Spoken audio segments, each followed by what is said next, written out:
ChatGPT and Gemini, but they don't want to replace the teachers. This is more as an assistant to the teacher inside the classroom, so that maybe students can understand better, maybe so that they can have short breaks during their sessions or their classrooms.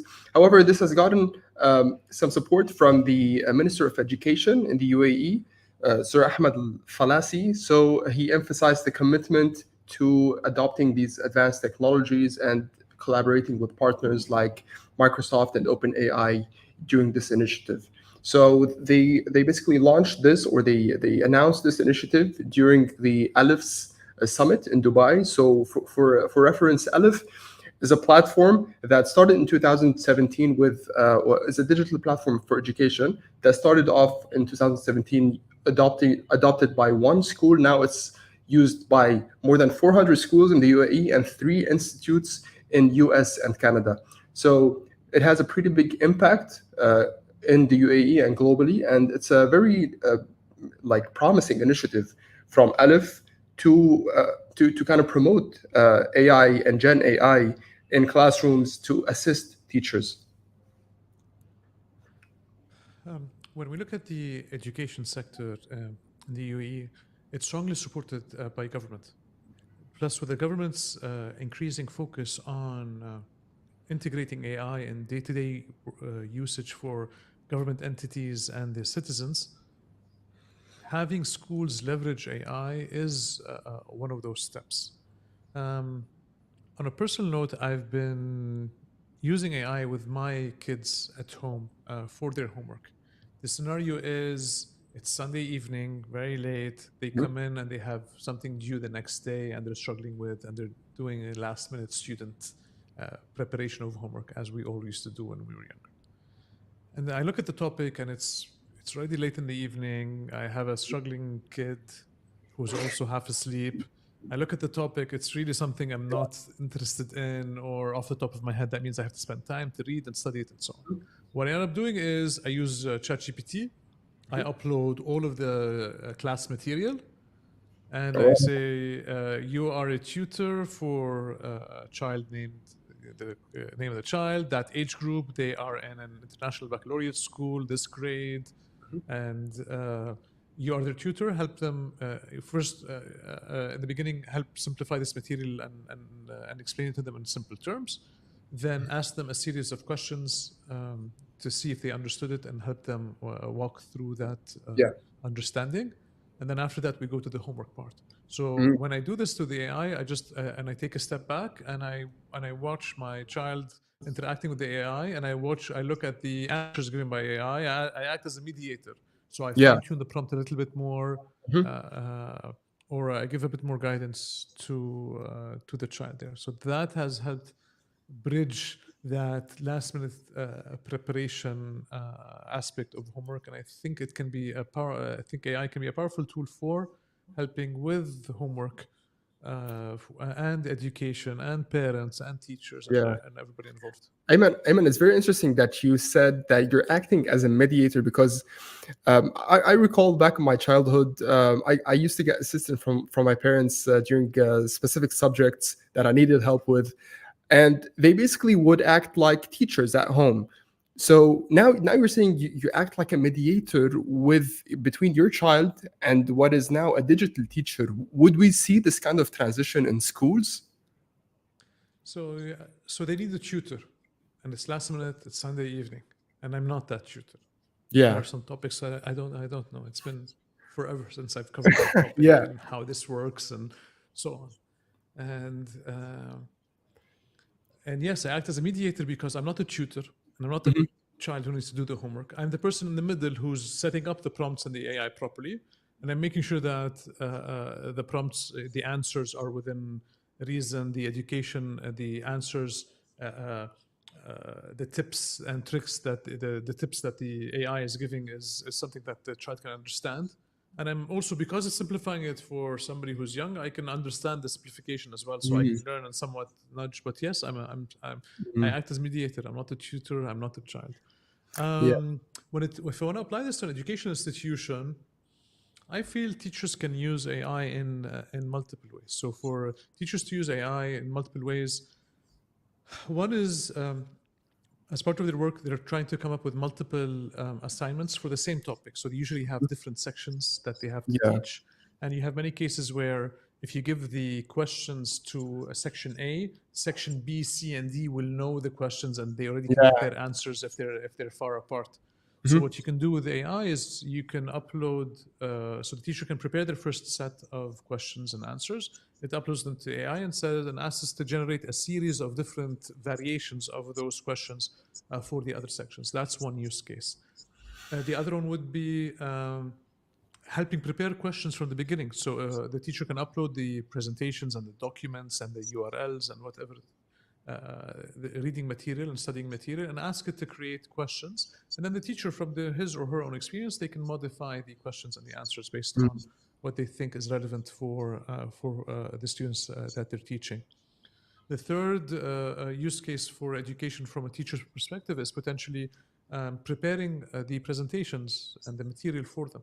Saying, look, I want to talk about it's a physics class about the magnets and so on, and for grade 7, and I want to cover these main points and so on. So, and it can also help create certain talking points, visual aids, uh, creating the presentation itself. Mhm. Many of the different aspects there. So those are just simple use cases that I can think of that can assist the day to day of a Yeah. teacher to prepare the work. Yeah, I feel, Ayman, that this might benefit and hurt teachers at the same time. Benefit, since you mentioned a couple of use cases where it can very much ease out their work by planning, maybe generating different versions of exams and homework and whatnot. Also, they need to get they need to get equipped and knowledgeable with the latest tech that's happening, because if we know that what we're being offered right now is not 100% correct, so maybe some instances we get a couple of errors here and there, so the teachers should be always aware that no, if the Gen AI tutor, for example, spills out any hallucination of some sort, or maybe drifted into some other type of subject that's not necessary to the course of education, they should always be aware to navigate and bring back the course. So they should be able to, as you said, mediate basically the conversation or the back and forth between the tutor, the AI Gen tutor, and the children themselves or the students. I'm looking at it primarily from the teacher's perspective when they're preparing content. At the end, the teacher is the expert on the material. They know the level of the class. Mhm. So whatever the AI is generating and sharing with them, the teacher is able to look at saying, okay, I need this to be simpler, harder. I like from the 10 suggestions, I like these three, and they'll use the three. So I'm Yeah. relying in this scenario on the teacher to be the final decider on what works and Mhm. what doesn't work. When you look at it from the student's perspective, um, so one thing I do with my kids, I look at their ChatGPT history and what they're asking ChatGPT for assistance, and whether it's homework or explanation of different topics. And one of the common themes that I look at is that I observe is it writes back saying, uh, so the so the kids write back saying simpler, shorter. I'm this years Mhm. old, and so on. So Yeah. because ChatGPT tends to be wordy, so they Mhm. look for simpler, straightforward answers on things. Um, and you can easily see from students' perspective, they have two aspects. One part is they just want the answer. It's clear they don't want to understand. Some kids just want to write the answer in a homework and submit it through. And in other cases, you can see from the back and forth with ChatGPT Mhm. that they're actually trying to understand, and there's a particular topic that they're struggling with. Yeah. That I felt because the teachers in school can have access to this via Microsoft Mhm. Copilot and or whatever tools that the school ends up deploying. So they can decide, they can look at how the students are using it and where they're struggling with, and are they using this to understand or to get answers, and they're going to use it for all of that. The same Yeah. way the calculator was not, we were not allowed to use calculators when we were younger. Now it's become part of classes and curriculum and so on. AI will follow that same process. Yeah. Yeah, I totally get what you're saying, but I can't but think of, will this approach, not, not specifically in the UAE, but let's say it was implemented globally, would this lead to teachers at the basic level or at some level become a bit lazy during their classes? Like they would rely on this AI to perform the tasks that they should have been performing? When we're looking at AI in education and how this can help teachers, um, there are studies that shows that AI's usage in other industries has helped uh, people with basic skills become better in their output. So I'm assuming if the teacher is not a very good teacher, they're able to become much better, especially if they're younger teachers, inexperienced Mm, teachers, they're building up that experience. AI can definitely be a strong assistant in that case, and the benefit, this is beneficial for the schools and beneficial for the student themselves. That's one scenario. The other scenario, it's a good teacher, they know the material. mhm, This can help them take care of the same day to day function. So, for example, when I used to teach uh, digital and social media on a college level, one thing I used to do from every semester to another, I used to look for new use cases because it was digital and technical. There were always new applications, new updates. So every semester, I used to spend a lot of time to update my slides, my content, and my material. Um, there are other teachers in different topics where they have that struggle themselves, or they have old material they've been wanting to update for years and they haven't had the time. So AI can help them with that. So because there are many basic things that we all do in our day to day, whether teachers or anything else, that we can offload some of it to AI. mm. Yeah, yeah, 100%. It's definitely a promising initiative launched by Aleph Education, where the UAE just continues to draft out policies to regulate the proper use for these types of actions. So yeah, it is interesting, and we'll see how it plays out. And for the next topic, MG, we're also staying in the UAE and especially in Dubai. So we previously discussed the Dubai blueprint for AI, and government entities and big corporations started implementing it. And now it's the Dubai airport. So it's the first airport in the region to implement such system. So they had a challenge, which is they had a lot of inaccurate forecasting. They needed a lot of stock keepers, stock managers, full-time support staff, and they faced some issues with their stocks.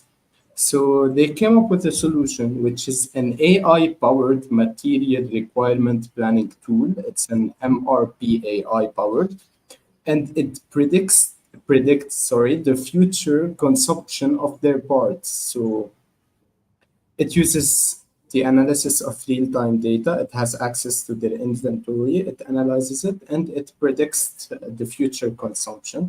And until now, they used it for this year only, I think, for the past 3 months. They stated that it impacted for now it improved forecast accuracy by 30% and reduced excess stock by 12%.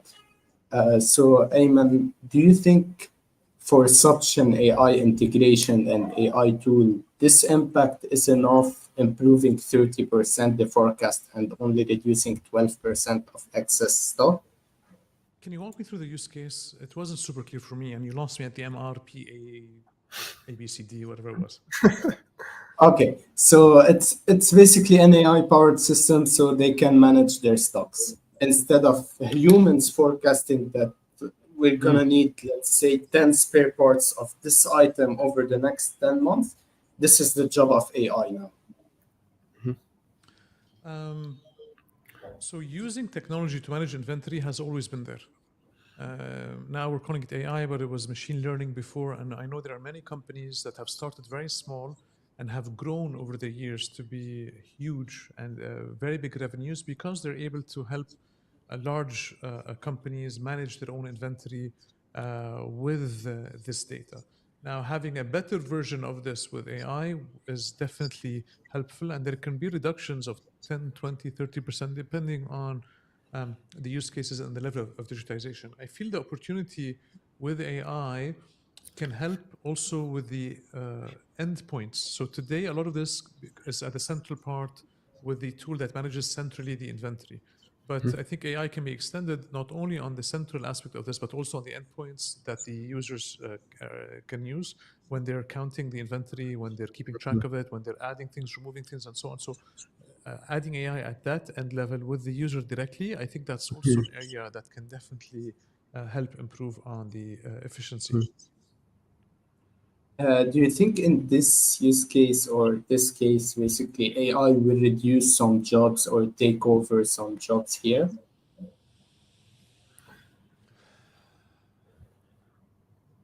I'd say yes.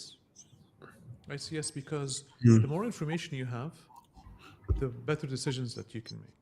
So when we're looking at the replenishing stocks, you're adding more things. So instead of adding just in case you're worried about running out or you have a certain level where you don't want to run, instead of doing 2 replenishes every week, you do 1 replenishment a week, for example. That means if you're paying an outsourced company to do so or an in-house team to do so, they're doing less on this. So there's a cost reduction there, and you'd lose jobs on that. A second aspect is many of these teams usually have a specific person that can do analysis. The business side of the business comes to them and says, "Help me understand this or give me that," and there's a resource that spends time to analyze and come up with the graphs and the reporting and so on. If the tool becomes better and with simple text, the business person can ask the tool that, and to get most of the answers they want, then they need less reliance on the people that do the analysis. Instead of a team of 3, you'll need 1 person for the very custom type of work. So I'd see jobs affected there, yes. Yeah, we've also seen jobs being affected, and I'm imagining warehouses, because robotics are taking over. They're moving things around. They're facilitating a lot of the logistics. But now, when you enter AI and when you have a level of analytics, basically analyzing insights and so on, a lot of teams will be reduced, just as Ayman said. Yep. What else? Yeah, so we're gonna move on to something still in Dubai. So Digital Dubai, you guys familiar with that platform, Digital Dubai? Yeah, are you? Are you guys? So Yes, yes, of basically, course. okay. So Digital Dubai. Walk us through the basics. Okay, so Digital Dubai, which is basically an entity that is aimed to oversee the implementation of Dubai's IT, Dubai's data, digital transformation, cybersecurity, and so on. They introduced an initiative to enhance data standards in quality, accessibility, and governance. Okay, so they want to enhance data quality, accessibility, and governance through a platform and through a couple of workshops that they intend to do. So basically, they want to establish a platform for the government entities in the UAE to exchange experiences, learn the best practices for improving the data quality on the Dubai Pulse platform. So just for reference, the Dubai Pulse platform, it hosts more than 1,200 open and shared data systems from 70 different entities, whether it was from investors, researchers, entrepreneurs, and so on. So they want to establish this unified platform which has standards in order to monitor data quality and have it accessible to a lot of the governments or government entities in the UAE. So for now, the first phase involves 11 government entities, which includes the Dubai Health Authority, the Dubai Land Department, Dubai Customs, the DIWA, and a couple of others. So the second part of this is that they want to host workshops that are focused on data, AI, cybersecurity, IT, and so on. So this is basically an initiative aimed at purifying or maybe enhancing the quality of data, because the UAE understands that in order to move forward in an AI vision, the infrastructure for AI should be the best quality possible, and they know that. So they are basically aligning their vision in order to improving the quality and accessibility to that type of data. With the initiative that you shared, there are different aspects of this. One aspect is digitizing data of what information needs to be digitized, um, across what systems, who has access to what. The second level is the quality of the data, meaning is it accurate? How frequently is it updated? Does it reflect the right information? Yeah. Which part might have been error by human input that you can detect early on? So the quality of the data. And the third aspect is sharing it amongst other uh, organizations, whether government organizations or externally publicly. The reason this initiative is helpful and important is that to have strong AI use cases, you need to have proper digitization of the underlying infrastructure and the data, in addition to high quality of data. So the more data that's digitized and the better quality it is, that means the answers that you'll get from AI and the use case implementation becomes much more effective. So having initiatives like the Digital Dubai initiative to improve the quality of the data is very helpful and useful for what it is that you're doing for long-term AI use cases. Yeah, 100%. And having having this type of quality data will in a way affect the trajectory of the services that are being offered by different entities, because we previously talked about government entities enabling AI so that they can offer their services in a better way. So also having at the base level, just having a clean set of data that is being offered into the what type of language model that they're being used will definitely offer better services down the line. I think the education piece plays a big role of what is, you know, what do we have that's already digitized? What do we need to increase the digitization of? What are the challenges that the government entity has in digitization? What is Yeah. standing in the way of this? Which departments are more involved than others? What are the times that we need? Um, who are the points of contact that might be contacting a different department to get that information? So Yeah. that type of digitization rollout within a government entity can help that government entity improve the volume of digital content that it has and the quality of the digital information that it has. And that this way, the AI use cases that it does are much better because it's based on higher quality and higher quality of data and an increased volume of data. Yeah, and the UAE is aware of the importance of education in that department, because they have their artificial intelligence program, which is aimed at government officials so that they can learn how to use AI, to manage AI, to learn how to use and manage data. So they have a program dedicated for data scientists as well. So they do understand that, and we have also globally initiatives to empower and to help government officials learn how to manage AI. We talked last week about the government AI campus, which is based in the UK, that helps government officials. So that was also another initiative. So AI education at the level of the government is essential to roll out these types of services in a much more efficient way. 100%. What other topics do we have? The last topic on our list for today is a new generative AI software specific for government programs. So it's still not specific to a country or so on, but this is a software. So any government, whether it's state, local, federal, can buy this software. And the way it works is you have access to the admin dashboard. You feed it your data, the FAQs, your PFs, everything you have, and it is supposed to deliver accurate information for the users. So citizens of your country, they go into the website, they find your embedded chatbot, they ask it questions, and they should get accurate information. Now, what I like about this software is that it supports more than 130 languages. That's one. Two, I don't know how is this possible, but they have a combination on their website. This is public, a combination of 3 or 4 machine learnings on the same powering the same software. So they have OpenAI, they have Google, they have AWS, and several other tools. And they're saying that this whole software will completely eliminate any service delays for all government entities. It will reduce wait times, and it would make contact centers more effective.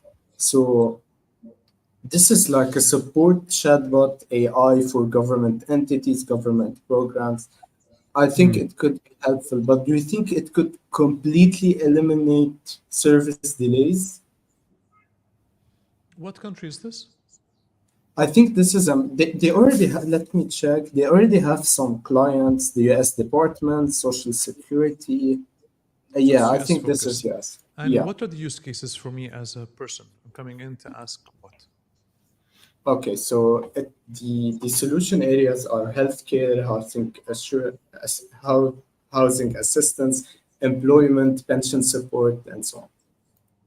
So what would I ask it? What level, what level is my pension at? Something related. So is that, are those areas that they're looking to address? Yes, and follow up on applications. For example, one of the use cases they included was eliminate service delays with fast, traceable answers. That's one. Two, financial assistance, follow-ups on your benefits across healthcare, taxes, etc. Chatbots are usually horrible. When a government entity uses chatbots that are AI enabled, it's able to provide a strong service without the horrible aspect of chatbots. The reason chatbots in the past used to be difficult to use is they have a very finite answers that they can help address. With AI, not only is the conversation simpler and nicer, the AI tool has access to a lot of information so that it can come back and answer many of the questions that the citizen would need from the government service that has that chatbot. So it could be an inquiry about how to join a certain program. It could be a follow up on a certain case or an application. It could be inquiry if they're eligible for a certain type of aid, or if they need to do some certain calculations from a government perspective on certain returns or so on. So that adding AI into chatbots enables chatbots to be a strong first line of communication with end users without having to physically walk into a government entity or calling them and adding more pressure on the call center or opening cases to ask basic questions. I agree with what you said because the first demo they included on their website was a screenshot of a user saying, "Hi, how can I get enrolled in this program in New Jersey?" And the AI chatbot would respond, one, go to this link to create your profile, three, fill the application form. So just exactly as you mentioned that. That's it from our side, from tackling use cases for government entities in using AI. We're live every Thursday at 5 p.m. UAE time, identifying global use cases of AI and how they can be used in day to day government use for citizens, residents, and businesses. Thank you for joining us.